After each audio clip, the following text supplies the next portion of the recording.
আসসালামু আলাইকুম ওয়া রাহমাতুল্লাহ। আলহামদুলিল্লাহ ওয়া কাফা ওয়া সালামুন আলা ইবাদিহিল্লাযীনা ইসতাফা, আম্মা বা'দ। আউযু বিল্লাহি মিনাশ শাইতানির রাজীম। বিসমিল্লাহির রহমানির রহিম। শাহরু রমাদানাল্লাযী উনজিলা ফীহিল কুরআন হুদাল লিন-নাস ওয়া বায়িনাতিন মিনাল হুদা ওয়াল ফুরকান। ওয়া ক্বালা রাসূলুল্লাহি সাল্লাল্লাহু আলাইহি ওয়াসাল্লাম, আল্লাহুম্মা বারিক লানা ফি রজব ওয়া শাবান ওয়া বাল্লিগনা রমাদান। আলহামদুলিল্লাহ সুম্মা আলহামদুলিল্লাহ। সম্মানিত দেশবাসী এবং বিদেশে যারা আজকে ভিডিওটি দেখবেন, সবাইকে আমার পক্ষ থেকে আন্তরিক মোবারকবাদ এবং শুভেচ্ছা। সম্মানিত ভিউয়ার্স, আমাদের জন্য খুবই আনন্দের বিষয়, আমাদের সামনে আর এক দুদিন পরেই আমাদের সামনে মাহে রমজান উপস্থিত হইতেছেন। যে একটি হাদিস পড়েছে, আল্লাহ রাসূল সাল্লাল্লাহু আলাইহি সাল্লাম যখন রজব মাস চলে আসতো তখনই সাহাবায়ে কেরামদেরকে শিক্ষা দিচ্ছেন, রাসূল নিজেও পড়ছেন, আল্লাহুম্মা বারিক লানা ফি রজব ওয়া শাবান। হে আল্লাহ, আপনি রজব এবং শাবান মাসে বরকত দান করেন, ওয়া বাল্লিগনা রমাদান, এবং রমজান পর্যন্ত পৌঁছায় দেন। আনেওয়ালা সকল উম্মতদেরকে রাসূল এই দোয়া শিক্ষা দিয়ে গেছেন। এই জন্য আমরা সবাই এখনও আমরা এই দোয়াটা আল্লাহ তাআলার কাছে করব। যদি আমাদের হায়াত রমজানের আগে শেষ হয়ে যায় আর আল্লাহ তাআলার কাছে আমাদের দোয়া কবুল হয়, তাহলে আমরা রমজান পর্যন্ত পৌঁছতে পারব। আমরা সবাই এখন আল্লাহ তাআলার কাছে দোয়া করব। আর এই মাহে রমজান মাস অনেক দামি মাস। বাকি 11 মাসের মধ্যে এই মাসের মর্যাদা অনেক বেশি। এই মাসের মধ্যে আল্লাহ তাআলা বলেন, শাহরু রমাদানাল্লাযী, আমি এই মাসে নাজিল করছি, উনজিলা ফীহিল কুরআন, কুরআনকে আমি এই মাসের মধ্যে নাজিল করছি, হুদাল লিন-নাস, মানুষের হেদায়েতের জন্য।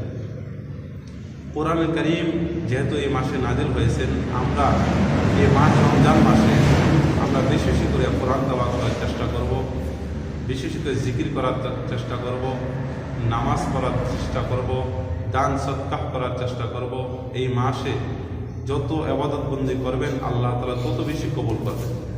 অন্যান্য মাসের মধ্যে একটি নফল 2 রাকাত নফল নামাজ পড়লে আপনি নফলের সওয়াব পাবেন, কিন্তু রমজান মাসে 2 রাকাত নফল নামাজ পড়লে আল্লাহ তাআলা বলেন, আমি নফলকে আমি ফরজের সওয়াব আমি আল্লাহ তাআলা দান করি, এবং একটি ফরজকে আমি 70 গুণে আমি বেশি বাড়াইয়া আমি আল্লাহ তাআলা তাকে সওয়াব দান করি।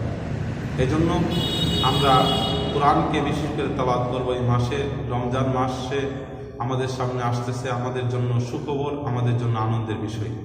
এই জন্য আমরা এখনই আমরা মাহে রমজানের প্রস্তুতি পরিপূর্ণভাবে নেই, আল্লাহ তাআলার কাছে দোয়া করি যেহেতু আল্লাহ তাআলা আমাদেরকে মাহে রমজান পর্যন্ত যাতে পৌঁছায় দেন।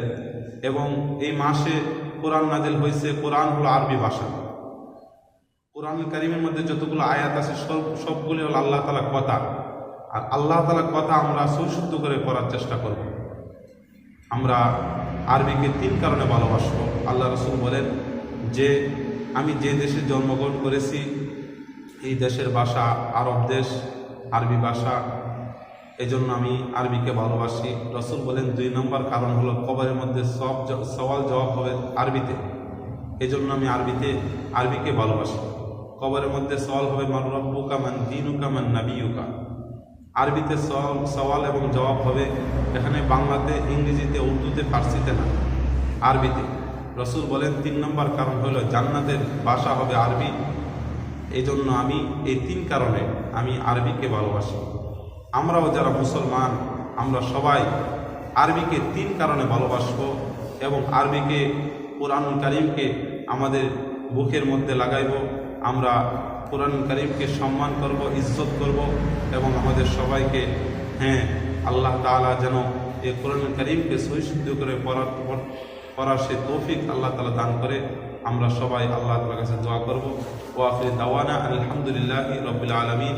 আসসালামু আলাইকুম ওয়া রাহমাতুল্লাহি ওয়া বারাকাতুহু।